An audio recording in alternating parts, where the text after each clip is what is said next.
ইসলামের নামে উগ্রবাদী সন্ত্রাসী গোষ্ঠীরা জবাই করে আমার প্রিয় ভাইকে শহীদ করেছে। অবিলম্বে এই হত্যাকারীকে দৃষ্টান্তমূলক শাস্তি দিতে হবে।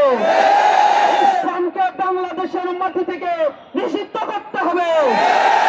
বাংলাদেশে শুধু নয়, এই সন্ত্রাসী গোষ্ঠী কি Turkmenistan, Azerbaijan, Uzbekistan, Indonesia, Malaysia, চীন সহ পৃথিবীর অনেক বড় বড় দেশে নিষিদ্ধ রয়েছে। আমাদের কষ্টার্জিত এ স্বাধীনতা যেন আর চুরি না হয়ে যায়। আবু সাইদ মুগ্ধের রক্ত এখনো শুকায়নি, মায়েদের কান্না এখন আমাদের চোখের সামনে বসছে। কোন প্রতিদান দিতে পারি নাই।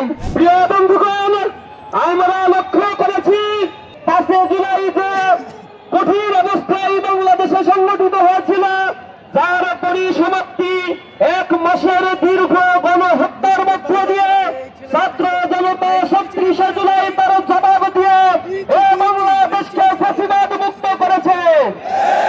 কিন্তু আমরা গভীর উদ্বেগের সাথে লক্ষ্য করছি, এই ফ্যাসিবাদের দোষরা বাংলাদেশের জুডিশিয়ারি, অ্যাডমিনিস্ট্রেশন, বিচার ব্যবস্থা থেকে শুরু করে সকল স্তরে তারা রাজপথে বসে আছে। দীর্ঘ 3 থেকে 4 মাস পার হয়েছে।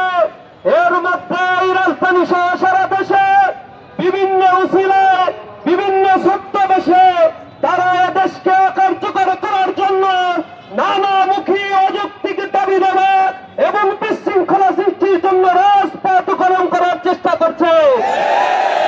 আমরা হুঁশিয়ার দিয়ে বলতে চাই, দ্বিতীয় কোন পক্ষ এসে আবার যদি ফ্যাসিবাদকে পুনরুদ্ধারের চেষ্টা করে, ছাত্র জনতা রাজপথে দাঁড়িয়ে তাদের যথাযথ জবাব দিবে। ইসলামী ছাত্র শিবির এ দেশের স্বাধীনতার কেন্দ্র প্রহরী হিসেবে এ বাংলাদেশের টেকনাফ থেকে তেতুলিয়া, রূপসা থেকে পাথুরিয়া, কামাবিল থেকে বাংলা বাদ পর্যন্ত প্রতি ইঞ্চি মাটিকে বাংলাদেশ ইসলামী ছাত্র শিবির রক্ষা করবে ইনশাআল্লাহ। আমরা এই দেশকে ভালোবাসি, আমাদের দেশের স্বাধীনতার সার্বভৌমত্বকে আমরা ভালোবাসি। এ দেশে দুর্নীতির বিরুদ্ধে সৎ চরিত্রবান মানুষ তৈরির একটা কারখানা হিসেবে ইসলামী ছাত্র শিবির কাজ করে যাচ্ছে। আমরা সরকারকে উদাত্ত আহ্বান জানাই, ট্রাইব্যুনালের কার্যক্রম শুরু হয়েছে, আমরা বেশ দীর্ঘদিন দেখতে পাচ্ছি প্রশাসন এখনো কার্যকর হয়নি। প্রশাসনকে দৃষ্টি আকর্ষণ করছি, অনতিবিলম্বে যারা গণহত্যার সাথে জড়িত ছিল তাদেরকে বিচারের আওতায় এনে যথোপযুক্ত শাস্তি নিশ্চিত করতে হবে। ছাত্রদের প্রতি আহ্বান জানাই, বিভিন্ন ক্যাম্পাসগুলোতে আমরা দেখছি তৃতীয় কোন পক্ষ, ইনভিজিবল হ্যান্ড, অদৃশ্য হস্তশক্তির কারণে আজ এক বিশৃঙ্খল পরিবেশ সৃষ্টি করে বাংলাদেশকে অকার্যকর করার জন্য দিল্লির গণমাধ্যমগুলো আজ সারা পৃথিবীব্যাপী এক প্রপাগান্ডা চালাচ্ছে। ছাত্রদেরকে বিষয়ে সজাগ দৃষ্টি রাখতে হবে। আমাদের কষ্টার্জিত এ স্বাধীনতা যেন আর চুরি না হয়ে যায়।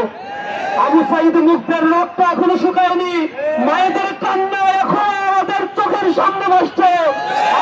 আমরা কোন প্রতিদান দিতে পারি নাই। আমরা এ বিচার চাই। প্রিয় বন্ধুগণ, গতকাল আমরা দেখেছি চট্টগ্রামে আইন লঙ্ঘনকে আবারও কলুষিত করে ইসলামের নামে উগ্রবাদী সন্ত্রাসী গোষ্ঠীরা জবাই করে আমার প্রিয় ভাইকে শহীদ করেছে। অবিলম্বে এই হত্যাকারীকে দৃষ্টান্তমূলক শাস্তি দিতে হবে। ইসলামকে বাংলাদেশের মাটি থেকে নিষিদ্ধ করতে হবে। বাংলাদেশে শুধু নয়, এই সন্ত্রাসী গোষ্ঠী কি Turkmenistan, Azerbaijan, Uzbekistan, Indonesia, Malaysia, চীন সহ পৃথিবীর অনেক বড় বড় দেশে নিষিদ্ধ রয়েছে। এই সন্ত্রাসী গোষ্ঠী সুতরাং স্বাধীন বাংলাদেশে, মুসলিম উম্মাহের এই সম্প্রীতির এই বাংলাদেশে স্বাধীন সুলতানি আমল থেকে যে সম্প্রীতি আমরা রক্ষা করে চলেছি, এই সম্প্রীতি যারা ধ্বংস করে দিতে চায় তাদের বিরুদ্ধে প্রশাসনকে আরো ব্যবস্থা গ্রহণ করতে হবে। ছাত্র জনতা তাদেরকে সর্বাত্মকভাবে প্রতিহত করবে। প্রশাসনকে আমরা সহযোগিতা করার আশ্বাস দিয়ে আমার কথা এখানেই শেষ করছি। আসসালামু আলাইকুম ওয়া রাহমাতুল্লাহি ওয়া বারাকাতুহু।